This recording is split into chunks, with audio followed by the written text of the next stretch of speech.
la idea es ir repasando un poco la trilogía justamente del Señor de los Anillos, que bueno, ha sido una de las grandes producciones del mundo cinematográfico y decíamos también de la literatura en general, ¿no? Para Yo mí, quisiera saber, si no es una de Calo, las mejores trilogías, pegan el palo. Junto con Star Wars, digamos, una de las más importantes, la más influyente, por lo menos. sí, sí, totalmente de acuerdo, totalmente de acuerdo. Después, bueno, habrá que pelearse y si en algún momento Juani aparece por acá, se tendrán que sacar los ojos para ver entre los dos cuál de las dos trilogías es la más influyente. Yo creo que las dos tienen su mérito y evidentemente han Sí, por aportado lo supuesto. suyo en materia Por supuesto. narrativa y en materia de avance técnico. Porque particularmente El Señor de los Anillos es un desafío no solo desde el argumento, sino también desde lo que es efectos especiales y puesta en escena para llevar adelante. Yo no sé, Sí. Calo, particularmente cómo ha sido tu primer contacto con todo este universo. Es una cosa muy impactante fue. Porque yo me acuerdo que estábamos en el cumpleaños de una prima mía y le habían regalado todo el set del Señor de los Anillos, que yo no sabía ni lo que era. Era un cartón grande así, que era un póster, que venía con un VHS, la época, 2001. VHS. Un VHS, exactamente. Y Sos nada más y old, nada pero menos no que así de old. un VHS HD, que eran un poquito mejores. Y yo me acuerdo que venía con todo un mapa de la Tierra Media, o sea, un montón de piezas gráficas muy lindas, muy zarpado de ver en aquel entonces. Y venía con un anillo, que no sé si será de cobre o algo muy bien pulidito, pero con todas las inscripciones, todo con el anillo de Sauron. O sea, muy copado. Y dicho y hecho, nada más haber abierto el regalo ese, nos fuimos a ver la película. Y la verdad que a mí me pareció increíble la película. O sea, era una cosa de loco. Creo que no sé, no habíamos visto una producción del lado de lo épico, con esa configuración, con toda la cuestión del vestuario. Yo creo que está muy bien hecha, es muy pintoresca, las tomas de cámara. Este, o sea, hay muchas cosas que son especiales también, más allá del anillo. Por ejemplo, la espada esta que le da, que le dan a Frodo, que no me acuerdo qué relación tenía en este momento. La que brillaba cuando tenía los orcos cerca. Exactamente, que es una espada élfica. Y a través de la espada introducen una raza. Entonces, narrativamente están muy copada, me parece. O sea, yo me acuerdo cómo se iban enlazando todas las cosas y te llenaba de curiosidad. O sea, te iban dando como pispeos sin mostrarte nada. Y a mí me parece que está muy bien narrado cinematográficamente. Por supuesto que hoy por hoy, a lo mejor es un producto medio lento, porque está preso en su tiempo. O sea, recordemos que no había la competencia de medio que hay ahora. No teníamos el celular para mirarnos o para distraernos. Entonces, la verdad que en aquel entonces, si te enganchaba, era una cuestión muy entretenida. Creo que Yo creo que también es una película que ha perdido un visualmente... poco por la cuestión de cómo evolucionamos nosotros como espectadores. O más Y que sí, evolución, digamos, cómo cambió el espectro, ¿no? El hecho de lo inmediato, de que todo sea un poquito más sencillo, más accesible. Por eso también, digamos, estoy de acuerdo con lo que decís de que es un producto que está dado a su tiempo. Yo creo que si hoy se planteara la idea del Señor de los Anillos, el desarrollo sería muy diferente, muy sí. diferente, desde lo narrativo y desde lo técnico ni hablar. Porque La así intro como sería hubo mucho más muchos corta. avances, claro. Y eso le da valor, porque vos decís particularmente La Comunidad del Anillo, que es una película más bien lenta. El tema es que, mirándolo en retrospectiva también, El Señor de los Anillos es una historia que se cuenta en 3 películas, está dividida en 3 partes. Y las 3 partes hacen un todo. Dentro de ese todo, la Comunidad del Anillo es solo la primera parte, y que solo se encarga de establecer las bases del universo. Eso es lo que te da a conocer, y ese es el valor que tiene esa película. Que es una película que evidentemente crece en retrospectiva.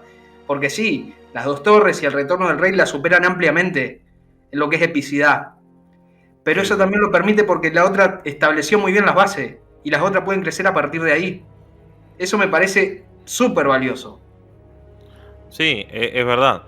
Además, bueno, yo creo que hay una habilidad, digamos, muy grande. Hay una estrategia bien planteada de cómo se va desarrollando, de cómo vas estableciendo, cómo se hacen las conexiones.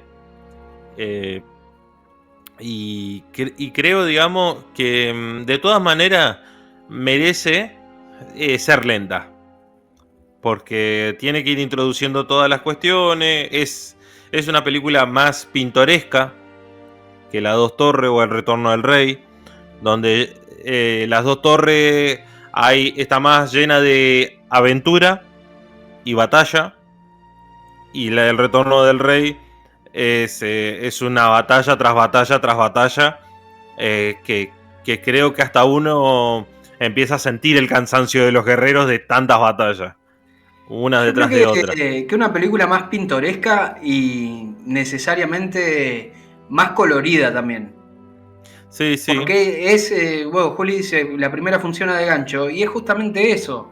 Sí, Y sí. te empieza a meter dentro de todo lo que es la mitología de la Tierra Media, y no te desemboca de entrada necesariamente en todo el conflicto, sino que justamente se toma su tiempo para ir presentando personajes, para ver las relaciones, para establecer el mundo en general. Y Sí, eso sí. puede ser que a la forma de consumir cine que tenemos hoy sea un producto bastante lento. Pero yo creo que tiene su mérito también. No, obviamente que sí. Yo lo evaluaba en una cuestión de ese cine versus el de ahora. Porque también, si se quiere, la segunda no es mucho más rápida. O sea, porque vos acordate que en la segunda se establece la política digamos, entre los reinos, para saber, digamos, quién está en conflicto con quién, cuáles son los intereses de cada uno. Y bueno, y de a poco hay como dos relatos paralelos. Porque a pesar de todo, nosotros empezamos a ver cómo Frodo anda junto con Sam. Digamos, ¿no?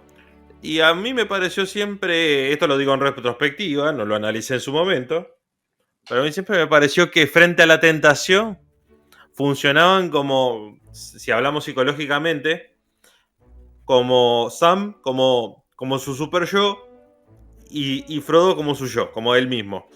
Es decir, Sam era aquello que lo hacía resistir, o era la conciencia que hacía resistir el poder del anillo. Qué bueno, que Y viéndolo menos mal que a... lo tenía, porque si no, a la mierda la Tierra Media. ¿Cómo? Menos mal que lo tenía al lado, porque si no, a la mierda la Tierra Media. Exactamente. Eh, Todavía quisiera ver, digamos, porque yo no leí los libros, pero siempre me pareció como bastante arriesgado darle una tarea semejante a un hobbit, digamos, ¿no? Porque el anillo tiene muchísimo poder digamos, y tiene un poder de tentar de usarlo y que te domine, que puede resultar en un desastre, como está diciendo Mati. Entonces es curiosa, digamos, cómo la película tiene esta dualidad y no rompe el ritmo narrativo de cómo van Frodo y Sam en su aventura y cómo va, digamos, el resto de los personajes, que son como la línea frontal entre Aragorn, entre Legolas, entre Gimli, que es el enano. El mejor personaje de la trilogía. Es muy divertido Gimli, la verdad Sí, que sí, es sí, muy sí. interesante la interacción que tiene con Legolas. Yo creo que esos dos personajes se retroalimentan muy fuerte. entre ellos. Sí, sí, sí. Es más, de Eh, hecho, bueno, vamos a hacer un poquito de futurología acá. Legolas aparece en la trilogía del Hobbit y no funciona de la misma manera. Está muy bien, pero yo creo que es más fanservice que otra cosa. sí, pasa que el Legolas también en el Hobbit es muchísimo más joven. Es un arquero mucho más inexperto, todo, digamos. Dos Porque palabras que recordemos que los conocemos elfos son bien de inmortales. cerca a los argentinos, joven e inexperto. Sí, pero es así, digamos, sobre todo siendo arquero, que es una profesión muy difícil, aunque parezca una tontería. Eh, Y hablando de cuestiones difíciles, lo que me parece muy difícil y que Juli dice que está muy bien logrado, el ejercicio narrativo, porque vos decís, nos muestran historias paralelas. Vos fíjate que recién en la primera película nos presentan a todo el grupo, como la comunidad del anillo, y exacto. después todos terminan separados y cada pequeño grupo, Sam y Frodo por su lado, Legolas, Aragorn y Gimli van por otro, Merry y Pippin están enquilombados porque los secuestraron los orcos, y van desarrollando su historia, van creciendo como personajes totalmente apartados uno de otro, Sí. y vos lo ves. Y es un ejercicio narrativo riquísimo en lo que es Sí, el y cine, porque también, ya de por sí es muy complicado establecer la relación entre dos personajes y cómo van evolucionando tal cual. Y acá te agarraron un puñado de 8 o 9 personajes distintos, totalmente apartados con un objetivo en común, porque todos van a ese objetivo. sí.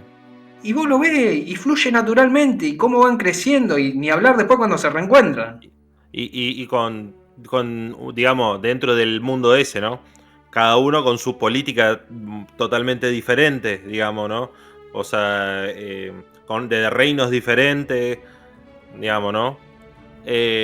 También a mí me parece impresionante cómo introducen a Gollum, por ejemplo. O sea, que Nada, es un personaje esa escena del retorno del rey, que es porque muy encima rara. es la introducción del retorno del rey, Ujú. es, Digo, dirían, porque ya si no acojonante, porque bastaba con 9 es personajes, hay impresionante, uno más. es impresionante, porque te desarma. Vos venís, particularmente el personaje de Gollum, de Sméagol, me parece un ejercicio muy interesante por esta cuestión de dualidad que tiene y que enfrenta con relación al anillo y cómo lo va trastornando, ¿no? Y vos crecés con una idea de ese personaje que, bueno, decís, está este Keko acá dando vueltas y tiene una personalidad buena y una mala. Eso está clarísimo. Sí. Ahora, Porque son dos en personas en un mismo cuerpo. de 5 o 10 minutos, en el retorno del rey, te mostraron la persona que era antes y cómo llegó a ser lo que es ahora. Y es demoledor, porque vos lo ves y bueno, influencia del anillo mediante y demás, tiene unos episodios ahí con Frodo y con Sam que uno medio que lo maltrate y el otro lo quiere defender, pero también ya medio que el anillo lo está llevando para donde quiere. Y entendés un poco la caída en desgracia de Smigol. Como que te ayuda a Sí. empatizar un poco más. Y lo que sí me choca muchísimo de la película, tal cual, tengo entendido que esa escena estaba escrita para aparecer en las dos torres y por decisión creativa la dejaron para la 3. Y lo raro es que particularmente Smigol, en El Retorno del Rey, es un personaje soberanamente hijo de puta. En las dos torres, bueno, tenía esa cuestión de lo ayudo o los traiciono y me quedo con el anillo. Eventualmente llega un punto donde la parte buena le gana a la mala y lo destierra, pero después lo agarra el grupo de Faramir, lo recagan a palo y de vuelta vuelve a aparecer Gollum. Y después en la 3 no es más Sméagol. Tiene una pequeña escena donde parece que puede volver a aparecer y de golpe se le transforma la cara y es Gollum y directamente es Gollum hasta el final. Sí, pero ¿sabés lo que pasa, Mati? Que ya que vos la viste hace poco, yo la vi hace mucho ya, pero hay un detalle muy importante, que en un determinado momento te muestran que las dos personalidades quieren el anillo. Cuando pasa mucho tiempo cerca de Frodo y Sam, se corrompen las dos. Y ahí es cuando vos decís, este loco está condenado. O sea, porque él fue maldito por el anillo, por la influencia del anillo. ¿Qué pasa con Sméagol? Es un personaje, para mí, está muy raro como está escrito. O sea, cómo se introduce todo eso. Pero le agrega una trama muy interesante a la película, digamos. Porque no tenemos que olvidar que es un personaje que está desde el vamos, aunque es muy fácil olvidarse de que tiene participación en la comunidad del anillo. Mínima, Sí. porque aparece en la introducción y tiene un par de escenas donde lo capturan los orcos y obviamente canta como un gallo la poca información que tiene del anillo. Y ahí se desencadena un poco todo el conflicto, ¿no? Todo lo que obliga a Frodo a salir de su zona de confort y adentrarse en un mundo mucho más grande de lo que parece. Sí. El tema, digamos, también es que él es el que hace de guía para llevar a destruir el anillo, digamos. Esa es una función muy importante que toma y empieza a justificarse, digamos, por qué él los acompaña. Como dijo Mati, entre su personalidad mala y buena, deliberando constantemente y a veces hasta arrastrado por el poder del anillo,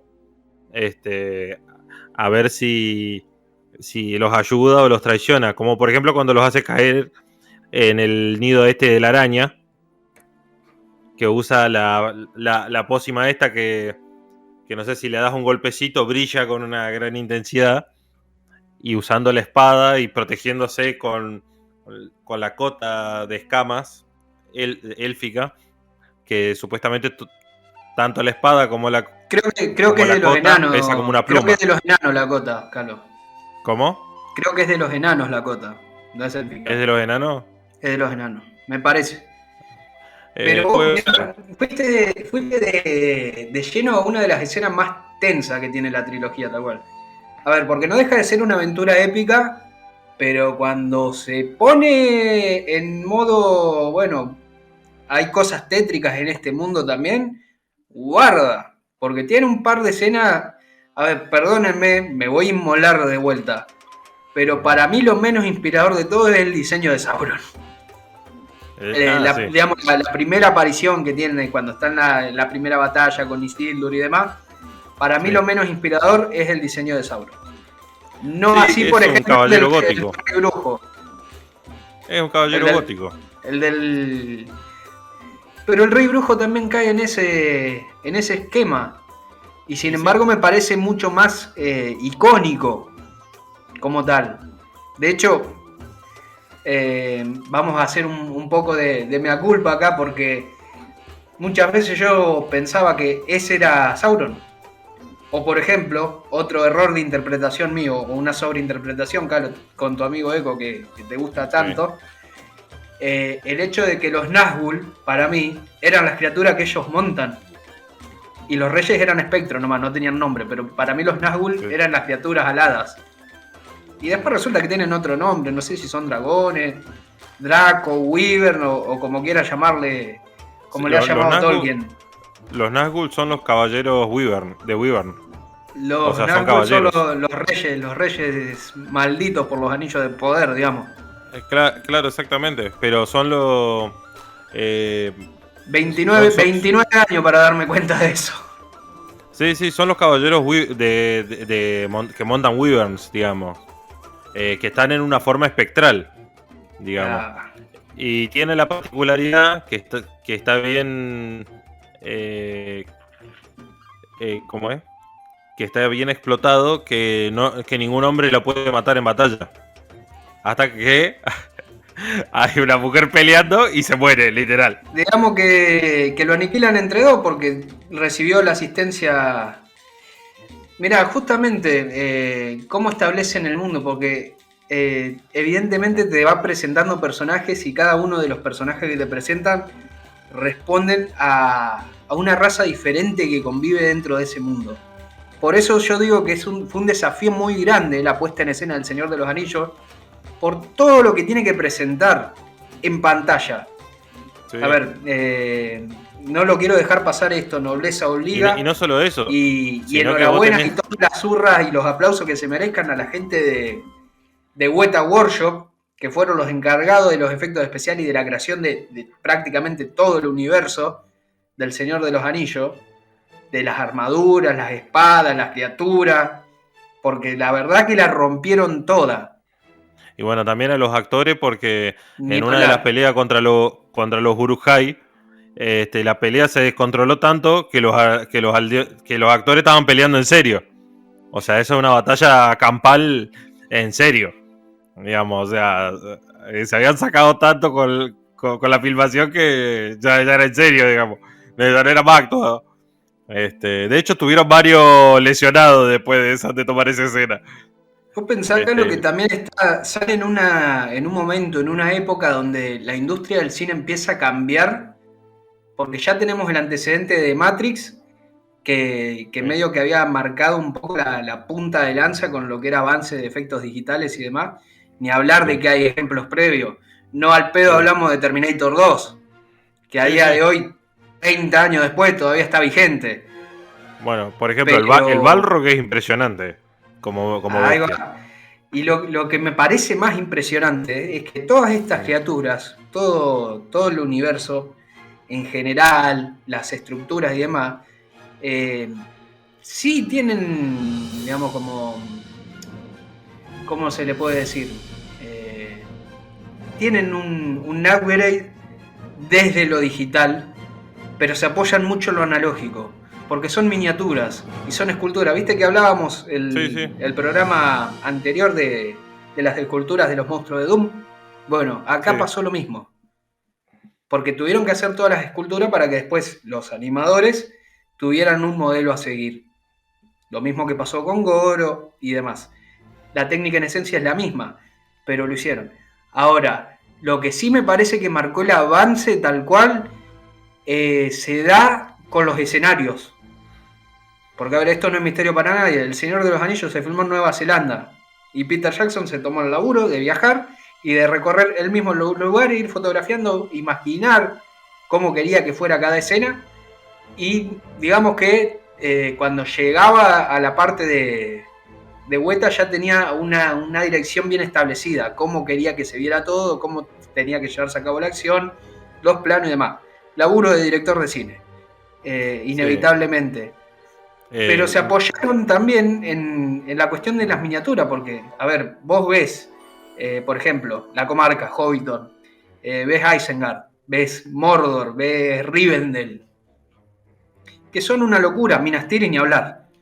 Son una locura. Y vos decís, esto está hecho por computadora. Y sí, tenés razón, tiene CGI, pero eso es una miniatura. A ver, hay algunas partes del set que las tuvieron que construir tal cual, pero no en su totalidad porque sería imposible en cuestiones de presupuesto. sí. Imposible. Y Se se usaba, apoyaron como dice Mati. en la técnica de la miniatura. Sí. En una Es, miniatura que en sí, y esto me pareció súper curioso también, porque es una miniatura y a la vez no lo es. ¿A qué me sí, sí. refiero con esto?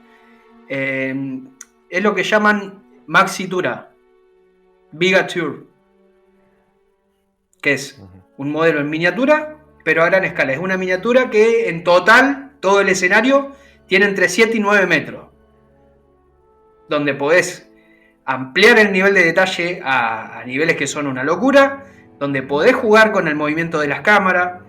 Ahí me parece que estuvo mucho de la innovación. Y fue un laburo demencial. Sí, porque frente a lo que dice Mati, recordemos que esto de mezclar miniatura con CGI es porque no existía el esculpismo digital, que es lo que Ahí tenemos va. ahora. Creo que usaban un Con el, programa que muy poco, que creo que se llamaba Massive, que era lo que le permitía recrear, digamos, los grandes ejércitos. sí. De hecho, ahora lo que tenemos con el esculpismo digital es de la siguiente manera. Adentro de ese programa, además de que tiene 1 millón de coordenadas direcciones de profundidad y etcétera.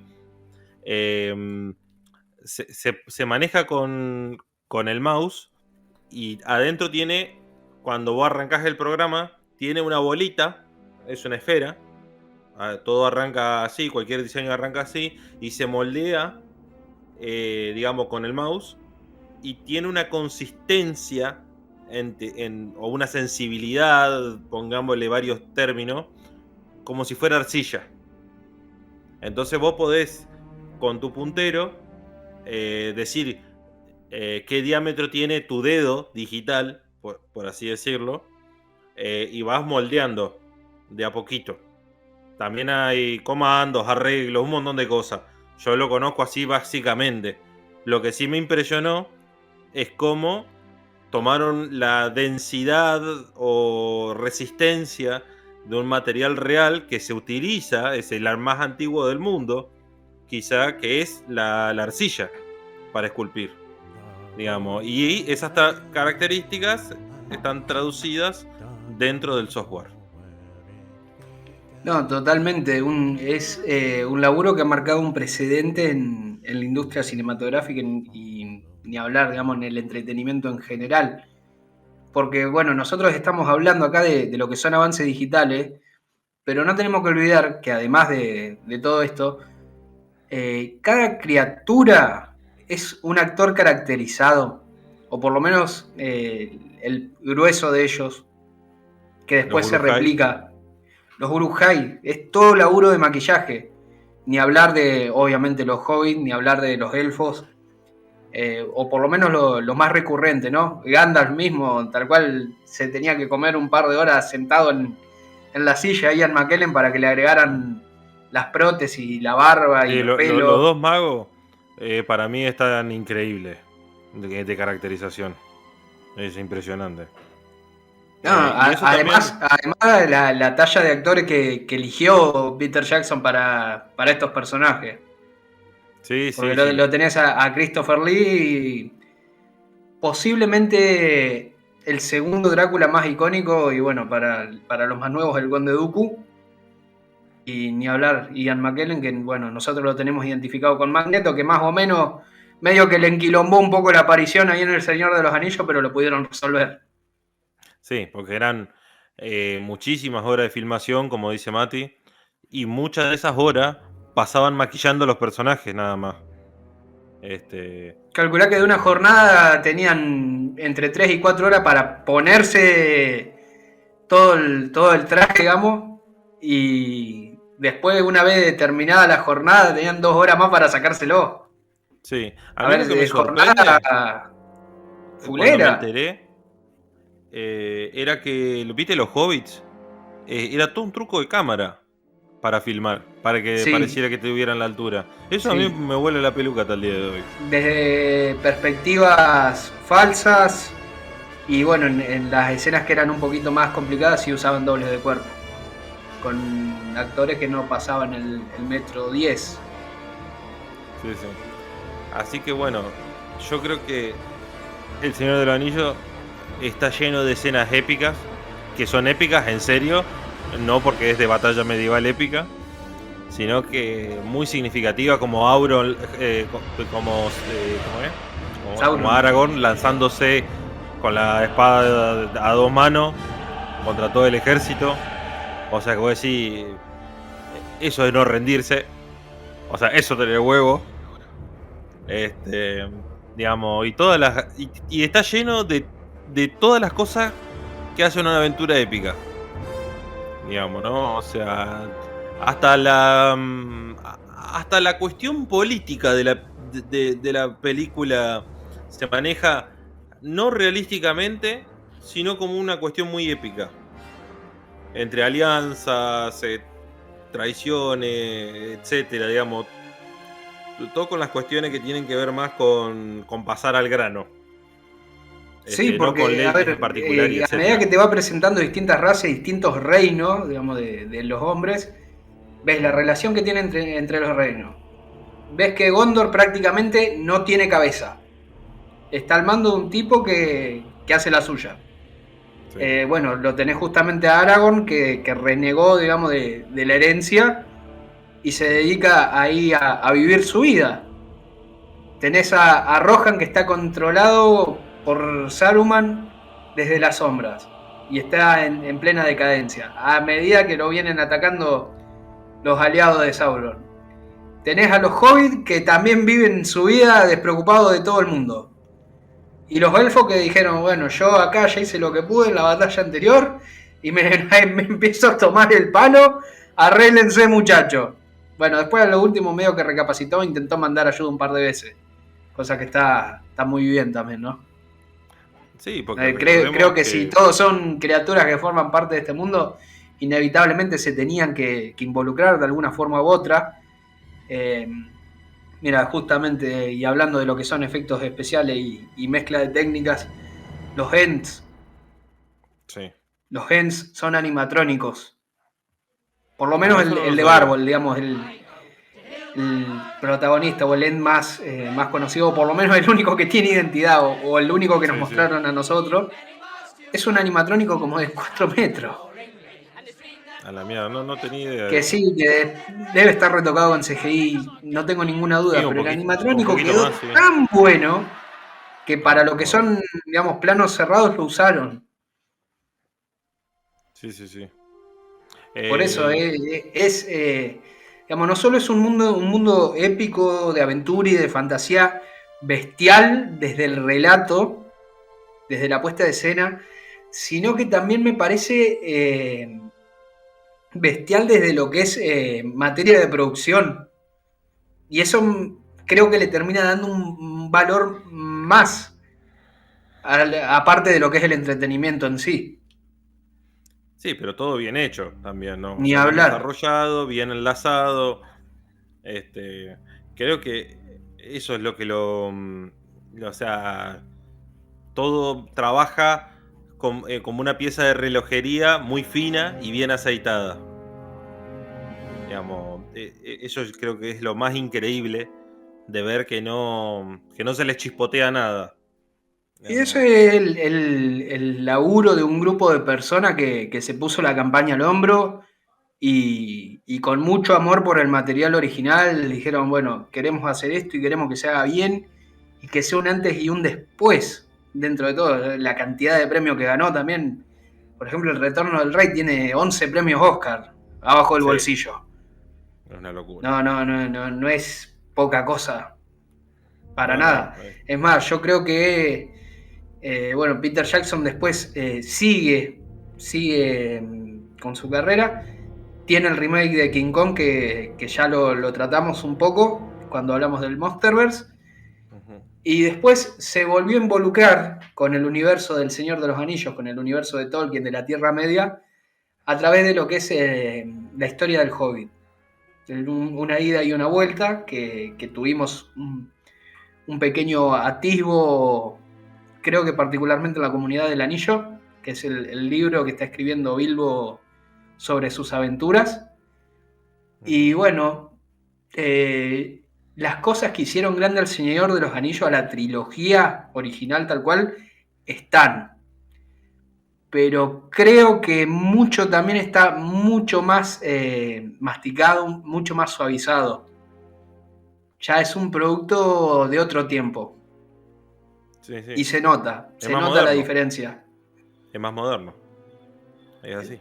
El universo es el mismo, pero las sensaciones que te transmiten no son las mismas. Obviamente, lo que es la historia tal cual no es al nivel de lo que es El Señor de los Anillos, porque no lo es. Es una aventura muchísimo más ligera. Sí, porque además es la precuela. Digamos, es antes de todos los grandes sucesos. Este, digamos. O sea, no. Recordemos que Bilbo ya tiene su edad en la comunidad del anillo. Y acá, como dice Mati, es lo que él hubiera hecho de joven. Que son, que son todas sus aventuras, digamos. ¿Cuánto Entonces, tiene? bueno, ¿110 o 111? Porque encima en la comunidad le festejan el cumpleaños. No estoy seguro del número ahora, pero ciento y pico cien- eran. 115. 115. 115 años tiene. Mira Tiene vos. Bilbo. Mira Claro, porque vos. los hobbits viven bastante más que los humanos. Y Bilbo tenía una particularidad, Ujú. además. El hecho No me acuerdo. de tener el anillo cerca. El anillo, una de las características que tenía era que como que le infundaba vida a aquel que lo tuviera cerca, y por eso Bilbo es bastante más longevo que la media de los hobbits, que ya de por sí son bastante grandes. Y esto también es una particularidad que bueno, para el público general o el más distraído, el hecho de que cuando él se desprende del anillo le empieza a pesar la edad. Y esto ya lo vemos directamente en la comunidad del anillo cuando se vuelven a reencontrar en Rivendell. Y ni hablar cuando lo vemos aparecer en el final del Retorno del Rey, que se están por ir a las tierras inmortales, que ya está totalmente demacrado. Y bueno, demacrado de arruga, porque después lo que es el espíritu de aventura lo tiene vigente. Y se embarcan junto con Frodo y con Gandalf en una nueva aventura que la verdad desconozco si Tolkien continuó de alguna manera este relato. Yo tengo entendido que las películas se distanciaron un poquito de eso y más allá de haber resuelto todo el conflicto del anillo y Sauron y demás, todavía tenían que batallar contra Saruman. Agárrenlo con pinza porque obviamente yo los libros no los leí y de hecho recientemente vi las películas, pero digamos que me deja el gusto en general, digamos, cuando uno termina la trilogía la historia está muy bien cerrada, pero como que te deja esas ganas de un epílogo. ¿Qué Sí, o sea, pasó? Te muestra un poquito como que Sam continuó su vida, está muy bien. pero más allá de lo epílogo, hay cosas que están vacías. Como por ejemplo, no sabes por qué Gilby es el último enano o no se sabe si quedan más. De hecho, se estima que están todos muertos excepto él. Pero en realidad, según lo que yo entendí, hay gente que ha escrito, porque yo no lo leí de nuevo, también tocó de oído, que leyó los libros, que eso es algo que se estima durante lo que pasa de la película. Pero después se averigua que no, que se habían retirado y se habían refugiado, por ejemplo. Que era una cosa que, bueno, que es un hueco argumental, no lo es y no es, porque en realidad es como toma este dato y digamos, y con eso por ahora arreglate, porque es todo lo que necesito decirte.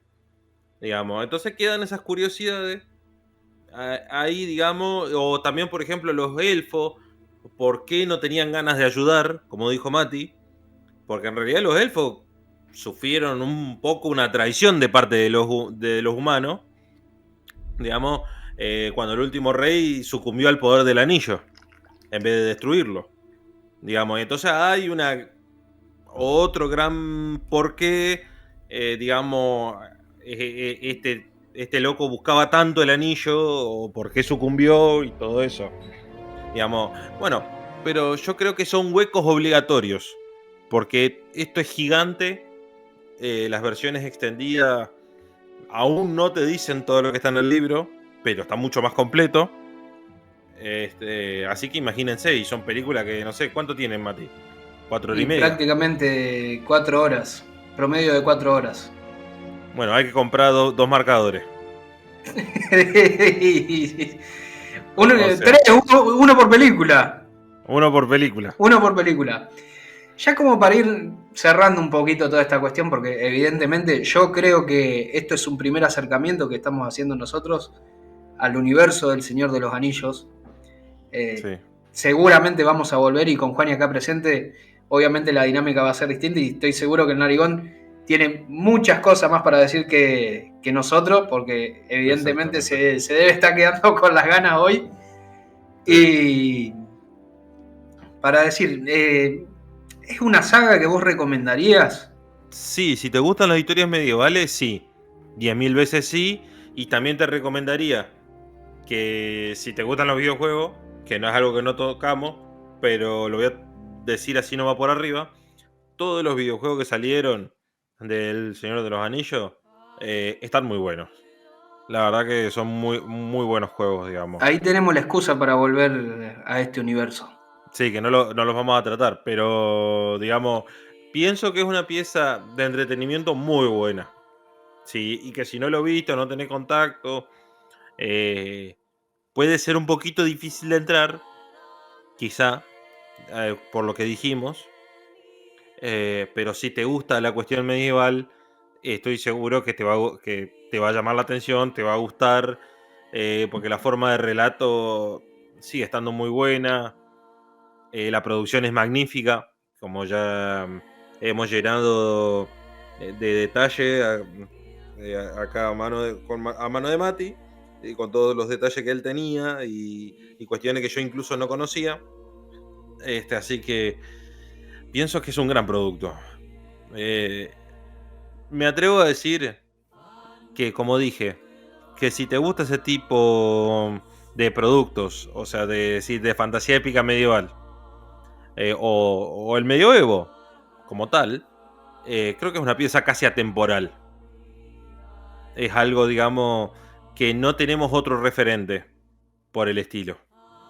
Es algo que está muy marcado de decir, las cuestiones medievales, las cuestiones de fantasía se hacen así. Digamos, es como que quedó un sello. No sé qué opinas vos, Mati.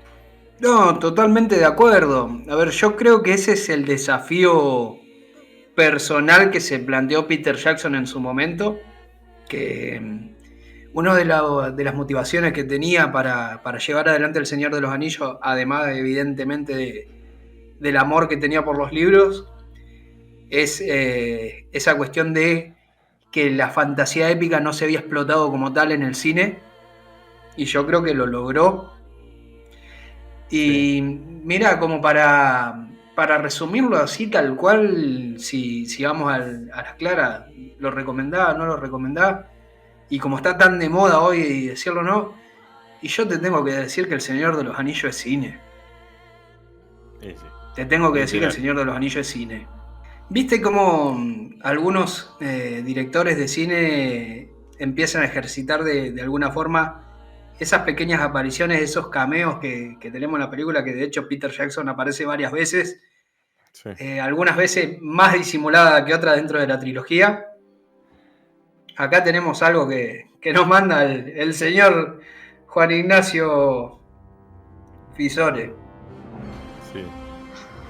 No sé si ya lo habrán mencionado o no, pero no quiero dejar pasar la oportunidad para hablar o para comentar un poco que quizás objetivamente, si es que se puede hablar de objetividad, yo creo que no, pero lo planteo así porque no es mi favorita subjetivamente hablando, pero creo que estamos hablando, si no es la mejor pega en el palo, realmente de las mejores trilogías que se hicieron nunca en la historia del cine. Y es al mismo tiempo curioso porque esa misma mejor trilogía de la historia tiene lo que para mi forma de verlo es el peor protagonista de la historia del cine. ¿Se entiende? Tengo que decir que estoy de acuerdo. Más allá de la aventura y del Sí, viaje yo también estoy de del acuerdo. héroe y demás, me parece el personaje más tibio de la historia de la ficción. No sé, a mí no me transmite absolutamente nada. El Señor de los Anillos brilla por la cantidad de razas, por la cantidad de criaturas y por el universo inmenso que tiene, en donde los personajes secundarios, Legolas, Gimli, el mismísimo Aragorn, Sam, hasta te diría, el mismo Bilbo, los hobbits, se terminan comiendo en dos panes a Frodo, perdón, que literalmente no hace nada. O sea, es el personaje más, como vuelvo a plantear, tibio de la historia. Se le presenta una misión que puede cambiar la historia del mundo, del devenir de Tierra Media, y el loco la cumple porque sí.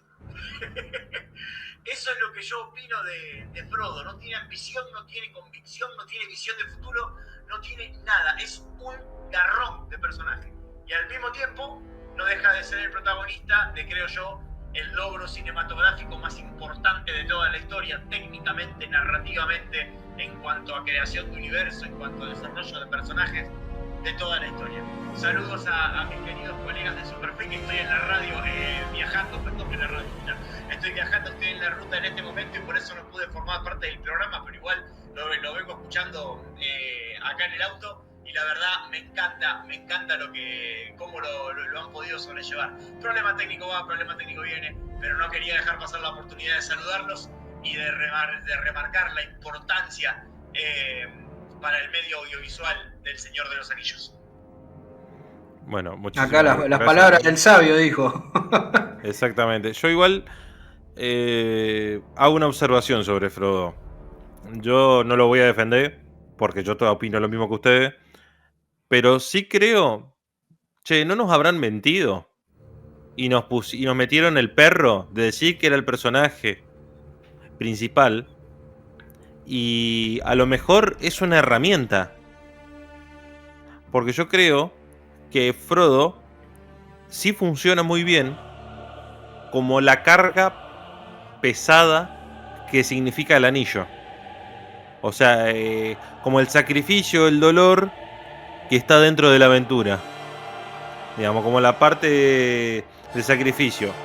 O sea, yo creo que si lo hubiese portado un caballero muy fuerte o algo de eso, se hubiese perdido el drama, a lo sumo. Creo que hay una construcción de un sentimiento de sacrificio y dolor, y cierta angustia y cierta penuria. Digamos, como Frodo parece más que un personaje, un aventurero, parece un penitente. O sea, alguien que sufre la penitencia del anillo.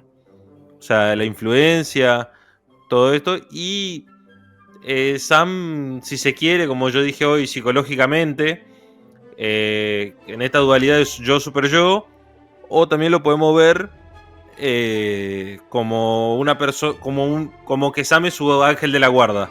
Y ahora sí, para terminar de cerrar, Carlos, si vos tenés que poner en un ranking la trilogía, ¿cómo lo armás? Creo que al revés de cómo salieron en sí. Digamos, por cuál es la película que más me gusta. Voy a ir tirando los puestos y vamos tirando los dos. Vale. No sé si vamos a coincidir. Vamos de abajo para arriba. Puesto número 3. Sí. Para mí, La Comunidad del Anillo. Pero dicho de manera muy difícil. Porque a mí es una película que me encantó cuando la vi. O sea, estoy haciendo fuerza. Es que está muy peleado. Mirá, yo la tenía clara, pero ahora estoy empezando a dudar. Porque lo que tiene El Señor de los Anillos con las secuelas, que bueno, nosotros de esto renegamos siempre, que hablamos que las secuelas siempre manejan la fórmula de decir, bueno, lo mismo que la primera, pero más. Claro. Y El Señor de los Anillos hace eso también, pero lo hace de una manera sublime. Lo hace de una manera sublime. Es que es exponencial. Cada película es exponencial. Claro. O sea, no es un poquito más. No es al cuadrado. Se va a la chota así. Sí, totalmente, porque es una expansión del universo y bueno, después todo termina confluyendo en el final. Yo tengo que decir, bueno, en este caso, que para mí el puesto número 3 recae en la segunda película, que es Las Dos Torres. Bueno, yo iba a poner esa de segunda. Tiene momentos muy interesantes, tiene escenas muy icónicas, pero creo que sí palidece un poco más en materia de ritmo que lo que es La Comunidad del Anillo. Y eso que La Comunidad del Anillo se toma su buen tiempo en desarrollar. Pero, sí, a mí quizás me gusta más porque, o sea, que ya lo voy a poner en el primer puesto a la tercera. Es porque, digamos, yo creo que porque a mí me gustaban y cuando lo vi en su momento, yo amaba las batallas épicas. Las batallas que hay, digamos, a mí me volvían loco y quizás por eso las pongo más arriba. cada batalla que presentan, deben ser primero que nada, deben ser las más épicas de la historia del cine. Para empezar. Así, sobre la mesa, ya está. Yo creo que en su momento, particularmente, digamos, estamos hablando de las dos torres. El abismo de Helm, ya de por sí, fue una locura. Y era insuperable. Y Peter Jackson dice, me está retando. Tomá los campos de Pelennor.